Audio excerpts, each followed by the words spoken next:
Hello everyone, welcome back to Starkeep Wormstead. My name is Samantha.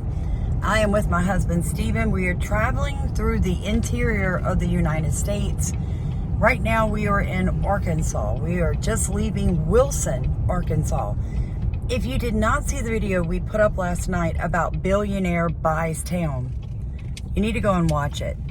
We're going to give you a little bit more background information in this video about what's going on in Wilson, Arkansas, and how that may be fixing to affect you and your rural community.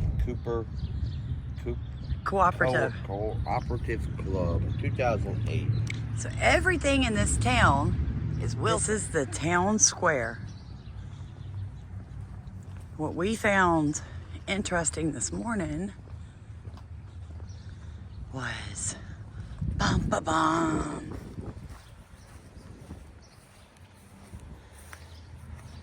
Look at the dates on this. 1865, 1933. They're the founders of this whole town, the entire town. So everything in this town is Wilson. Wilson Cafe, Wilson type pedigreed seed, the Wilson Mercantile. Yeah, that's the co-op over there. Yeah, the Wilson Co-op. I mean, everything. So the whole town was founded by one family over 100 years ago. Now, folks, that's not uncommon. All throughout America, when you move into the rural parts of the country, you have towns founded by individuals, right? They came there, they set up shop, built the first house, the first business, and they named the town after themselves. The interesting fact about this town was that sometime around 2010, this area became on the radar of a billionaire named Galen Lawrence Jr. He bought the entire town, 2010. Okay, 2010, okay. And he built this. Now, when Stephen and I pulled up last night, we were shocked. This looks like a medieval castle. And guys, wait till you see the video I did for you on the security inside of that building. What we're hearing all across the world right now, millionaires and billionaires are creating bunkers, safe houses, bug out places. In my honest opinion, Wilson, Arkansas is going to be one of those places billionaires, millionaires can run. Because this place is set out in the middle of nowhere. It's far enough from the major cities to make it hard to get to on foot. And the security in that hotel is above and beyond normal. And it's not even the security, because they don't have people walking around with security. No. It's the windows. They're like half-inch thick. The doors are solid wood and steel. Yeah, it's like steel core with the wood exterior. They're heavy as can be. I'm very heavy. And everything, even to go up the elevator, up the stairs, you have to have key cord entries everywhere. And then it's got a big backup generator. And now, needless to say, if the apocalypse ever happened, generators, you're going to run out of natural gas. But what did we notice coming into this town? Acres and acres of solar panels. Oh, yeah. Yeah. So I'm telling y'all. Solar panels. And the lady that, well, I'm not going to say that. Anyway, we were told by a woman from this town that there are in the works of many more acres going to solar. So I personally feel like this could be one of those places being set up where they run when all of their policies fail and the rest of us are left to deal with them. I want to show you guys how amazing this is. Okay, so this is the top of the hotel we're staying in, right? Look at this. Now here's the cool thing. Every room opens up to their own patio area. See this? Watch. So of course these rooms are empty right now. The thing is that investors that come here for the steel mill they're opening, once Pittsburgh was once the steel mill capital of the United States, it is now Wilson, Arkansas. So when the steel mill executives come, this is where they're coming. Okay, I'm telling you guys, this billionaire bought this entire town This is on top of the building. This is over a 120-year-old building. The top part of it, the security here. Wait till I show you the security.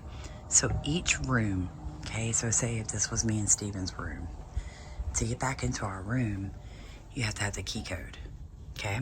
That's to your room. Now, what we were told was this has a, what kind of generator? He didn't say no name. No, it's the natural gas generator. It's a natural gas. It's going to be a Generac.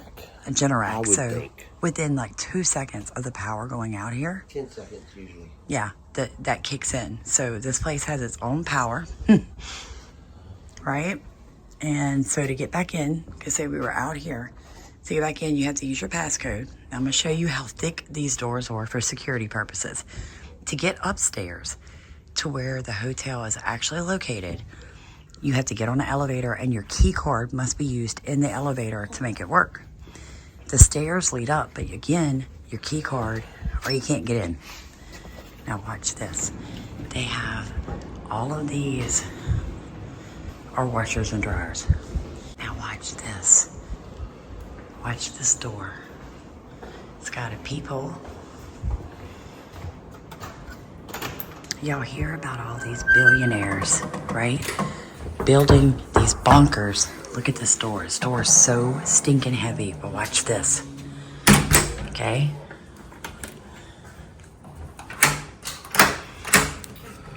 All right. I mean, seriously, you guys. It's like the walls are thick, the windows are triple thick. It's crazy. It's like a bunker. Now, this next clip is of a lady that is working in this small rural community.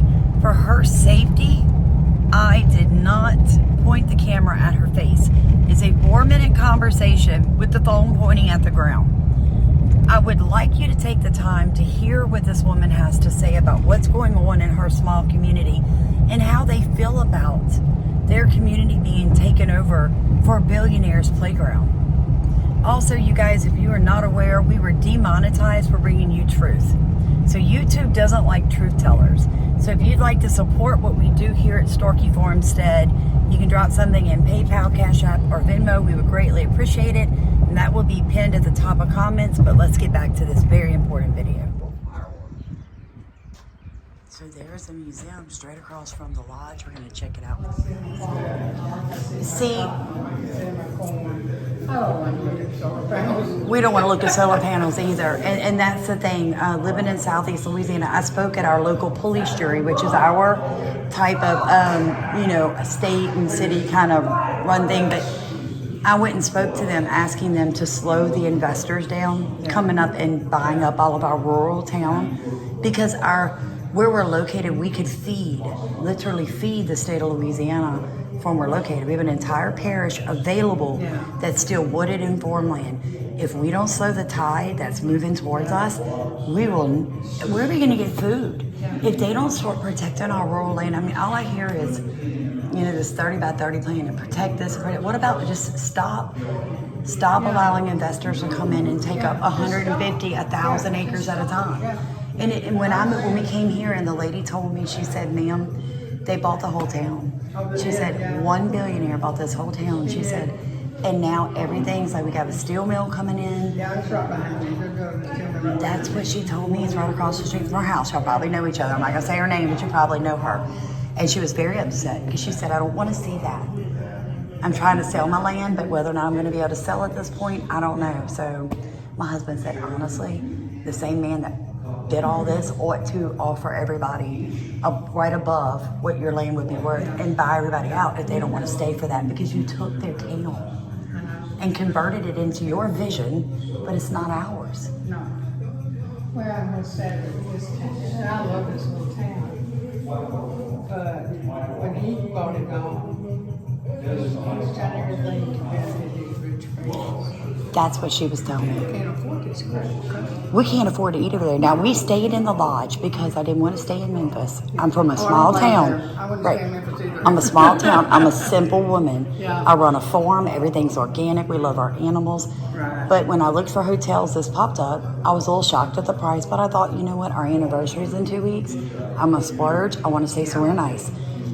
It was beautiful, not gonna complain, but when we asked for a menu for the restaurant and I realized that it was $90 for a steak, I looked at my husband and said, we'll go to the next town and eat. Because that's pushing it. That's what it is ridiculous. What I told him, I said, this is not a town for the locals anymore. It's just everyday people. That's right. That's right. No. But she told me they turned this into a millionaire's playground. And you can go hunting because he owns all the land. So when you stay there, there's a place that you go. You can have someone take you out to go dove hunting and pheasant hunting. And I was a little shocked because I'm like, how many of the locals still get to go pheasant hunting? That's right. They're doing that around us. We have a bunch of elite hunters coming in, buying up land and doing deer hunting. And then they call the police on our kids for riding the four-wheelers by their hunting camps. I said, imagine you are an archaeologist, study these pieces, and try to assemble the pot. Boom. All right, try this one. They get harder as they go down.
It's magnetic so it don't fall.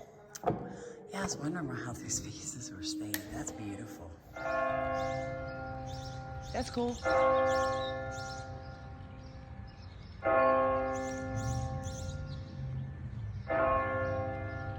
That is the Farmers Bank and Trust we were showing you guys yesterday. Now you tell me this place isn't like a medieval town. Come on now. Look at this. Look at this. That's where I get my maiden name, you guys, because my people come from lumberjacks. Look how beautiful. That was Wilson. In the early 1900s. Not much has changed.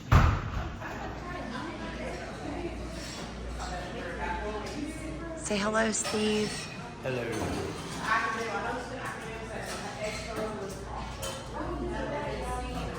I love historical photos. I don't know if it's just me. Lee Wilson and Company, the Wilson Tavern, a most inviting place to eat. Air-conditioned, spacious lounge, rooms, and up-to-date in every particular. Owned and operated by Lee Wilson and Company. Oh, look at this. Cotton. Everybody knows the Delta was like Cotton King. Look at this. It's beautiful. And you guys notice we are not on the side with the bar. Look at the horse-drawn buggy or mule buggy, tractor, and a truck all pulling these cotton. As I was checking out of the lodge, they had the young man in there. He was on the phone with a customer, and she said, "I want a picnic basket." I'm like, sitting there thinking, picnic basket? What you want a picnic basket for? Well, she ordered sandwiches and all the wines and all that kind of stuff, the cheese. So there'll be a picnic basket in their room when they get here. Because upstairs you can go outside on the roof. That's right. We showed them. We're going to show them that in this video. And you can sit out there and eat and drink and do, or you can come. I guess you go out in this little middle of this whole place and sit down and eat and drink. Yeah, because we noticed there was a young lady out there picking flowers in a uniform. My husband's like, "What is she doing?" He goes, "Oh, it's for the picnic basket." And you guys, there's an honor bar upstairs. So you can sit on top of that lodge all night long drinking as long as you sign out how much alcohol you got. That's crazy. I've never seen a hotel with an honor bar. Yeah. Yeah.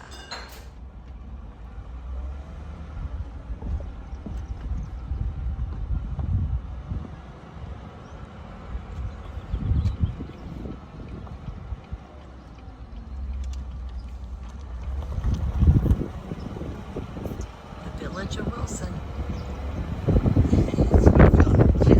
Literally, yeah, just there's the Grange Breakfast Club.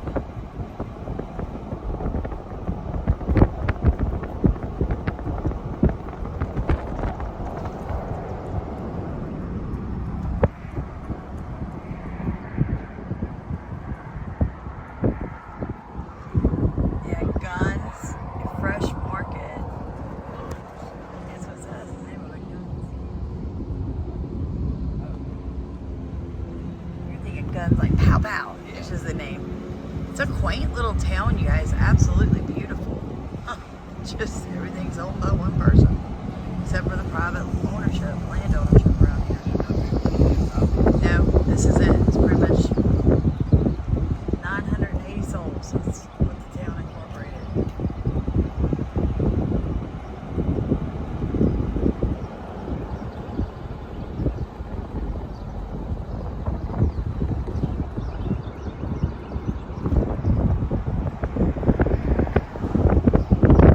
Just your typical southern town. I'm sure most of rural America looks like this. Just a little town out in the middle of all these open fields. Now, the lady told us that if we'd have gone out the other way, we would have passed acres and acres of nothing but solar panels. So all the farmland here is being bought up, just like you're seeing across all of America. It's either turning into neighborhoods or they're turning it into solar panel farms, or, you know, doing all kind of crazy stuff to it. That's Wilson. All right, we're leaving the incorporated town of Wilson, owned by one man. And this is on the outskirts. It is what you call a solar panel farm. Now, the lady, the clip you heard the lady speaking to me, and I didn't show you her face, with only 906 people in the town, everybody's identifiable. I didn't want her to lose her job. But you see the solar panels? This is what's coming to rural America from sea to shining sea. All right, look, right beside the solar panel farm, you've got the Entergy, the company. So yeah, they probably own these solar panels. It's connected into this power grid here. And they're making electricity out of that. And they're charging us for the electricity that's free for them. That's true. It is true. That's what's happening. And all this is farmland, but my question is this legitimately still farmland, or is it going to end up just like that? This year's going to end up being farmland This year, yeah. Next year. That's right. We got to get Trump back in office, boo. All I can say is that God has a way of bringing you where you need to be when you line up with His purpose for your life. If we weren't coming to get these solar panels from this amazing, godly woman who's given them to our farm, we'd have never took this trip, you guys. We would have never ended up in Wilson, Arkansas, of all places, after we went and spoke to our police jury just the other day about stopping this, what's happening right here in our community in Louisiana. So if you haven't done so, please like, comment, and subscribe. Make sure you're still subscribed. YouTube likes to shadow ban truth. And also, guys, please consider, rowing in our boat and donating to our channel. God bless you guys.